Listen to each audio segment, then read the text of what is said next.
مسلمانوں میں ایک طریقہ چلا ہوا ہے میلاد النبی کا۔ میلاد النبی کیا ہے؟ میلاد النبی ہے ربیع الاول کا مہینہ ہونا چاہیے اور کوئی مہینہ نہیں۔ ربیع الاول کے مہینے کی کوئی سی تاریخ ہونی چاہیے اور 12 ربیع الاول ہو تو واہ واہ واہ واہ۔ پھر اس تاریخ میں مسلمان مرد اور عورتیں اکٹھا ہوں گے اور اس مجمع میں روشنیاں ہوں گی، مٹھائیاں ہوں گی، کھانا ہوگا، یہ ہوگا وہ ہوگا، اور پھر اس میں ایک کتاب ہوگی مولود شریف کے نام سے ایک کتاب ہوگی۔ اس کتاب میں حضور اکرم صلی اللہ تعالی علیہ وسلم کی ولادت مبارکہ، حضور کی پیدائش کا بیان ہوگا، اور اس میں سب جھوٹی اور موضوع روایتیں ہوں گی، اور وہ ساری مولود شریف پڑھی جائے گی اور اس کو بہت بڑا ثواب کا کام سمجھا جائے گا، اور پھر وہ مولود شریف پڑھ کر کے پھر وہ کھانے پر سب دم ہوگا، فاتحہ پڑھا جائے گا، پھر وہ سارا کھانا کھائیں گے اور پھر منتشر ہو جائیں گے، اور یہ بہت بڑی عبادت اسے اور ثواب کا کام سمجھا جائے گا۔ اس کا نام ہے مولود شریف، مولود مروجہ۔ یہ مولود مروجہ جو آج مسلمانوں کے درمیان میں ہے،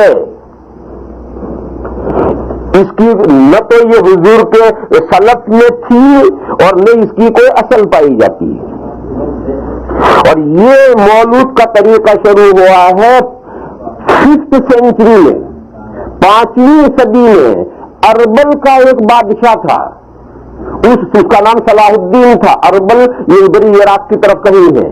اربل کا ایک بادشاہ تھا جس کا نام صلاح الدین تھا، اور اس نے یہ مولود شریف کا طریقہ شروع کیا ہے، اور اس وقت سے لے کر آج تک دنیا میں چلا آ رہا ہے۔ اور یہ 3 دور ہیں سلف کے، صحابہ، تابعین اور تبع تابعین۔ ان 3 دوروں میں کبھی اس انداز سے مولود شریف حضور کی ولادت کا بیان نہیں کیا گیا، اور اس کی کوئی اصل بھی نہیں، اس کی کوئی اصل نہیں ہے۔ اس کی دلیل بتاؤں میں؟ دیکھو، 2 باتیں متعین ہیں کہ آقائے دو جہاں تاجدار مدینہ حضرت محمد مصطفیٰ صلی اللہ تعالی علیہ وسلم کی ولادت اور وفات دونوں ربیع الاول میں ہوئی۔ کہتے ہیں ربیع الاول میں ہوئی۔ یہ بھی طے ہے کہ حضور کی وفات پیر کے دن صبح 8:30 بجے حضور کی وفات ہوئی، اور وہ دن پورا گزر گیا۔ پھر اس کے بعد رات آئی، اس کے بعد اگلا دن آیا منگل، اور منگل کا پورا دن گزر گیا، اور پھر منگل اور بدھ کے بیچ کی رات میں آدھی رات کے قریب حضور کو دفن کیا گیا۔ اتنا وقت کیوں لگا؟ خلافت کا مسئلہ طے ہونے میں تھا، اور کئی مسئلے اختلافی آ گئے تھے، وہ مسئلہ سارے طے کرنے تھے۔ سب سے پہلا مسئلہ تو یہ اختلافی آ گیا تھا کہ حضور کو کہاں دفن کیا جائے۔ بعض صحابہ کی رائے تھی کہ حضور کا وطن مکہ ہے، جنازہ مکہ لے چلو۔ بعض صحابہ کی رائے تھی کہ نبیوں کی زمین بیت المقدس ہے، حضور کا جنازہ وہاں لے چلو۔ بعض صحابہ کی رائے تھی کہ نہیں، حضور ہجرت کر کے مدینہ میں آئے ہیں، لہذا مدینہ میں دفن ہونے چاہیے۔ یہ صحابہ کے درمیان میں اختلاف ہو گیا تھا۔ اس اختلاف کو حضرت صدیق اکبر رضی اللہ تعالیٰ عنہ نے ختم کیا، اور یہ فرمایا کہ میں نے حضور سے ایک حدیث سنی ہے، وہ ایسی مجھے یاد ہے جیسے میں نے ابھی سنی ہوں۔ وہ یہ ہے کہ اللہ کا ہر نبی جس جگہ دفن ہونا پسند کرتے ہیں، اللہ اسی جگہ اس نبی کی روح قبض فرماتے ہیں۔ لہذا جہاں حضور کی وفات ہوئی وہیں قبر بنے گی۔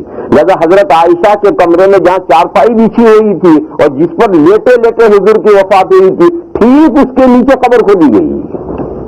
چارپائی ہٹا لی اور ٹھیک اس کے نیچے ناپ کر بالکل 1 انچ ادھر نہ ادھر، وہیں اس کے نیچے قبر کھود کر کے وہیں حضور کو دفن کیا گیا۔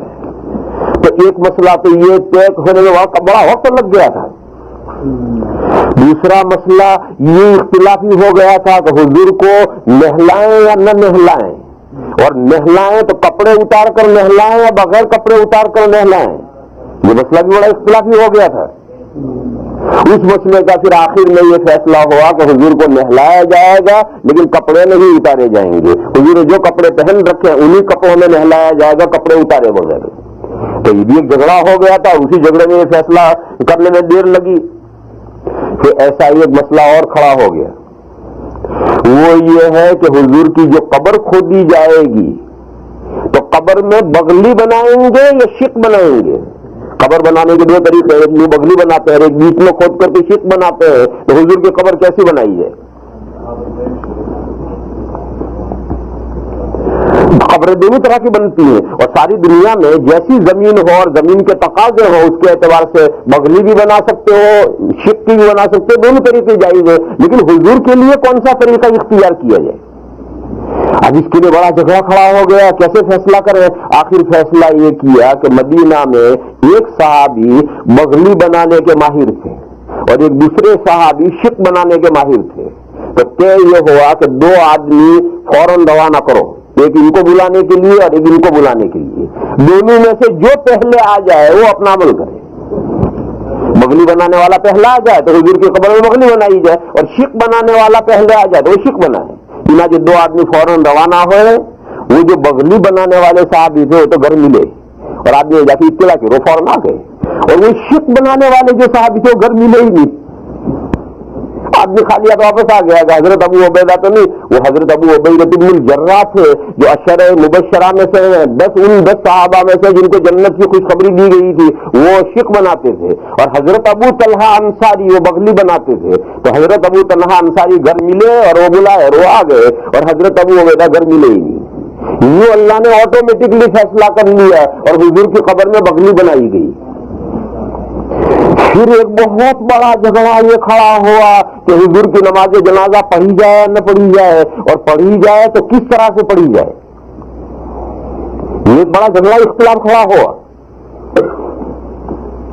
اس میں حضرت ابو بکر صدیق رضی اللہ تعالیٰ عنہ نے فیصلہ کیا کہ وہ امیر المومنین تھے تو آخری فیصلہ انہی کا ہوتا تھا. تو انہوں نے یہ فیصلہ کیا کہ حضور ہی امام ہے, زندہ تھے تب بھی حضور امام تھے اور اب وفات کے بعد بھی حضور ہی امام ہے. لہذا حضور کی نماز جنازہ کوئی امام بن کر کے نہیں پڑھائے گا, حضور ہی امام ہے. اور انہوں نے فیصلہ کیا کہ جہاں کمرے میں جنازہ رکھا ہے وہاں سے جنازہ باہر بھی نہیں نکالا جائے گا, وہی کمرے میں رکھا رہے گا. کمرے میں جتنے آدمیوں کی گنجائش ہے اتنے آدمی کمرے میں جاؤ اور تنہا نماز جنازہ پڑھو بغیر جماعت کے. ہر آدمی جاتا تھا اور تنہا نماز جنازہ پڑھ کر 8-10 آدمیوں کی اس میں گنجائش تھی تو 8-10 آدمی گئے, انہوں نے جنازے کی نماز پڑھی اور وہ نکل آئے. تو دوسرے 8-10 گئے, انہوں نے تنہا نماز پڑھی, وہ نکل آئے. تو اگلے 8-10 آدمی گئے. اسی طرح سے ایک وقت تک لمبے چھوٹا سا کمرہ ہے, اس چھوٹے سے کمرے میں 8-10 آدمیوں کی گنجائش ہے اور ایک ہی دروازے سے جانا ہے, اسی میں نکلنا. تو جو گئے ہیں نماز پڑھ کے نکلیں گے جب دوسرے جائیں گے. جب تمام صحابہ اس طریقے سے نماز پڑھ چکے تو سب سے آخر میں حضرت صدیق اکبر گئے, پھر حضور کا جنازہ قبر میں اتار دیا. اور اس سے ایک بڑا جھگڑا کھڑا ہو گیا تھا, بڑا سنگین. وہ جھگڑا یہ کہ حضور کے بعد میں خلیفہ کون. تو گورنمنٹ کا جھگڑا بہت بڑا جھگڑا ہے. تو اس کی تو اتنی اہمیت ہے کہ آج کسی ملک کا سربراہ اگر انتقال ہو جائے گا تو اس کی موت ڈکلیئر نہیں کریں گے جب تک اگلے کا نام پہلے ڈکلیئر نہیں کریں گے. اگلا اس کے قائم مقام کا نام طے کر کے پہلے اس کا نام ڈکلیئر کریں گے تب اس کی موت ڈکلیئر کریں گے. تو اب یہ مسئلہ جھگڑا ہو گیا تھا. انصار یہ کہتے تھے کہ 2 امیر مسلمانوں میں بننے چاہیے, ایک مہاجرین میں سے امیر بننا چاہیے, ایک ہم میں سے انصار میں سے بننا چاہیے. اور دیکھو تو کتنی ڈسپلیشن ہو جائے گا, کتنی مسلمانوں میں تقسیم ہو جائے گی. 2 بادشاہ بن جائیں گے تو 2 گورنمنٹیں ہو گئی اور کتنی بڑے. مہاجرین یہ کہتے ہیں نہیں, امیر ایک رہے گا, خلیفہ ایک رہے گا, جسے بھی طے کرنا ہو کرو, خلیفہ ایک رہے گا. پھر اس کے لیے میٹنگ ہوئی اور میٹنگ میں لمبے چوڑے ہوئے اور پھر اس میٹنگ میں فیصلہ ہو کر حضرت صدیق اکبر خلیفہ بنائے گئے. تو اتنے بڑے اہم مسائل تھے جو سارے الجھ گئے تھے. اس کی وجہ سے پیر کی صبح 8:30-9 بجے حضور کا انتقال ہوا. پھر یہ پیر کا دن گزرا, پھر اگلی پوری رات گزری, پھر منگل کا پورا دن گزرا اور منگل اور بدھ کے بیچ کی رات میں تقریباً آدھی رات کو حضور کو جنازہ دفن کیا گیا ہے. اور اتنا وقت لگنے کے اسباب یہ سب پیش آئے تھے.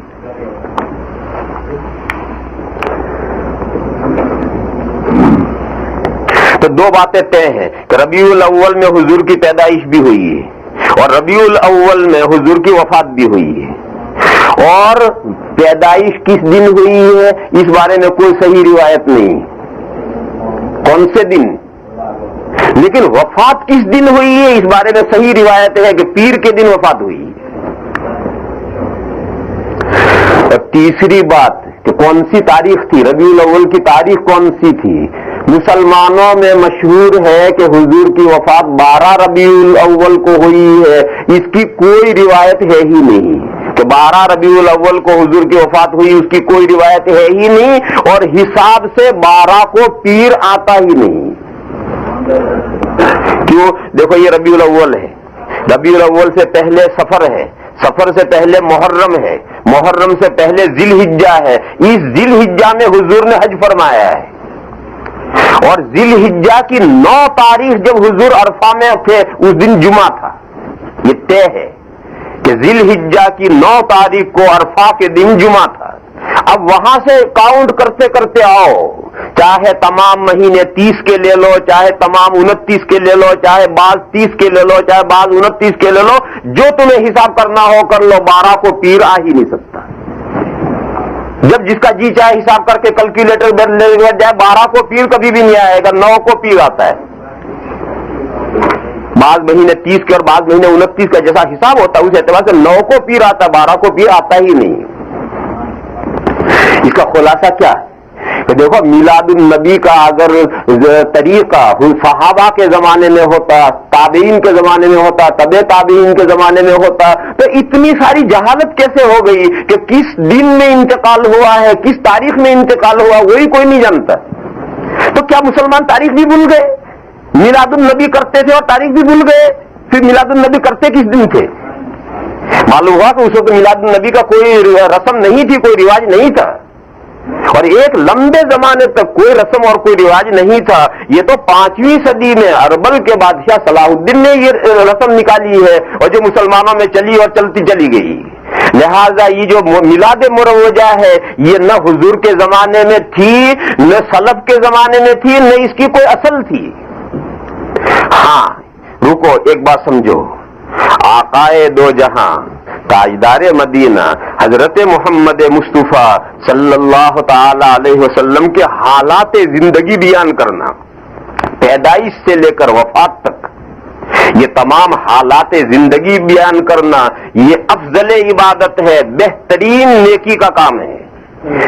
لیکن اس کے لیے کوئی دن متعین کرنا کہ فلاں دن ہی ہوگا، مہینہ متعین کرنا کہ فلاں مہینے میں ہوگا، نہیں، یہ جائز نہیں۔ پورا سال ہے، آقائے دو جہاں انسانیت کے لیے اللہ کی نعمت کبریٰ ہے، پورے سال کے لیے، پورے سال جب موقع ملے حضور کے حالات زندگی بیان کرو، پیدائش سے لے کر وفات تک۔ دوسری بات ہے کہ حضور کے حالات زندگی بیان کرو، جائز طریقے پر بیان کرو، ناجائز طریقے بیان کرنے کی اجازت نہیں۔ ناجائز طریقے کی میں 2 مثالیں دوں۔ ایک تو ایک وہ روایات جو گھڑی ہوئی روایات ہیں اور موضوع روایات ہیں، وہ گھڑی ہوئی روایت موضوع روایت بیان کرنا جائز نہیں، حرام ہے۔ حضور کے حالات بیان کرتے ہوئے موضوع اور گھڑی ہوئی روایت بیان کرنا یہ حرام ہے۔ دوسرا یہ ہمارے ہندوستان میں یہ قصہ ہے 7-8 سال پہلے کا، ہندوستان میں امروہہ ایک قصبہ ہے، اس امروہہ میں کم بختوں نے حضور کی پیدائش کا میلاد میں ڈرامہ بنایا، اور ایک عورت حضور کی ماں بنی، اور اس کو بچہ پیدا ہوتا ہے ڈرامے جلسے میں دکھایا ہے، جیسے بچہ پیدا ہو رہا ہے، ایک بچہ لا کر بچہ پیدا کر کے دکھایا کہ دیکھو یہ حضور دنیا میں آئے، اور جب وہ بچہ پیدا ہوا تو سارا مجمع کھڑا ہو کر اللہم صلی علی محمد، اللہم صلی علی محمد۔ لوگوں نے کہا یہ سب کافر ہو گئے جنہوں نے یہ ڈرامہ کیا ہے۔ ایک مرد کو عورت بنا کر لٹایا، اسے درد ذہ ہو رہا ہے، اس درد ذہ میں سے ایک بچہ نکل رہا ہے، اور بچہ کو نام دیے حضور پیدا ہوئے، اور سب کھڑے ہو کر درود شریف پڑھ رہے ہیں۔ یہ حرام ہے، مولانا مفتی نے فتویٰ دیا اس ڈرامے میں جتنے شریک ہیں سب کافر ہیں۔ یہ ہمارے ہندوستان میں امروہہ میں یہ قصہ ہو چکا ہے 7-8 سال پہلے۔ وہی امروہہ میں کعبہ بنا تھا، اور کعبہ بن کر وہاں لوگوں نے حج کیا تھا، یہ بھی چکر چلا تھا۔ تو تو میرے بھائیوں ایسی روایت جو موضوع ہے اور گھڑی ہوئی ہے وہ حضور کے حالات میں بیان نہیں کر سکتے، وہ حرام ہے. صحیح روایت بیان کرو، پھر بیان کرنے کے جائز طریقے میں بیان کرو. یہ ڈرامہ بازی میلاد النبی میں نہیں ہو سکتی. اور حضور کے حالات زندگی پیدائش سے لے کر وفات تک پورے سال پر جب موقع ملے بیان کرو، اس سے بڑی کوئی بہترین عبادت نہیں ہے.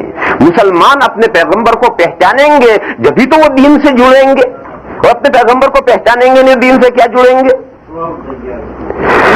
تو میرے بھائیوں، میں اصل بات یہ سمجھا رہا تھا کہ سلف اور خلف، سلف کے وہ تین دور ہیں، صحابہ، تابعین اور تبع تابعین. ان میں ایک سرخاب کا پر لگ رہا ہے. حضور نے ان تین دوروں کی فضیلت بیان کی ہے.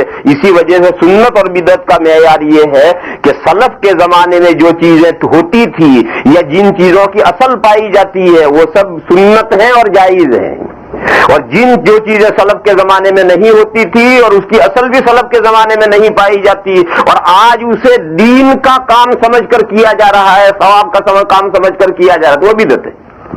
اور اگر دین کا کام سمجھ کر نہ کیا جائے، ثواب کا کام سمجھ کر نہ کیا جائے، جیسے عید کے دن شیر خورما پکتا ہے یا مرغا بنتا ہے،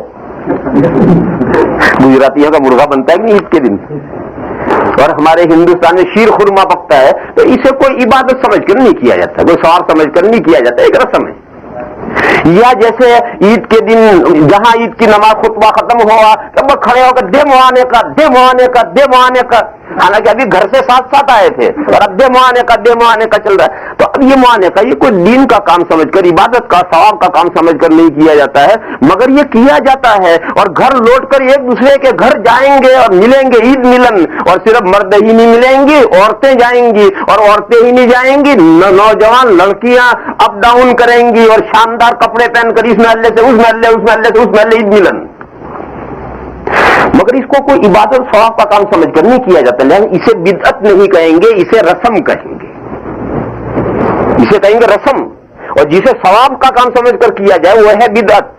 اور ممنوع دونوں چیزیں ہیں، رسمیں بھی ممنوع ہیں، بدعتیں بھی ممنوع ہیں. بدعت تو ممنوع ہونی چاہیے کہ جو چیز دین میں نہیں ہے اس دین کے اندر یہ اضافہ کرنا، ایجاد بندہ، یہ تو ممنوع ہونا ہی چاہیے. رسم کیوں ممنوع ہے میرے بھائیوں؟ یہ رسمیں بڑھتی یہ گلے کا توق بن جاتی ہیں، پیر کی اور ہاتھوں کی بیڑیاں بن جاتی ہیں. پھر لوگ اتنے پریشان ہو جاتے ہیں کہ کہیں سے قرض لیں گے، مریں گے، ماریں گے، مگر رسمیں ادا کرنی پڑیں گی. اس لیے یہ گلے کے توق ہیں، ہاتھوں پیروں کی بیڑیاں ہیں.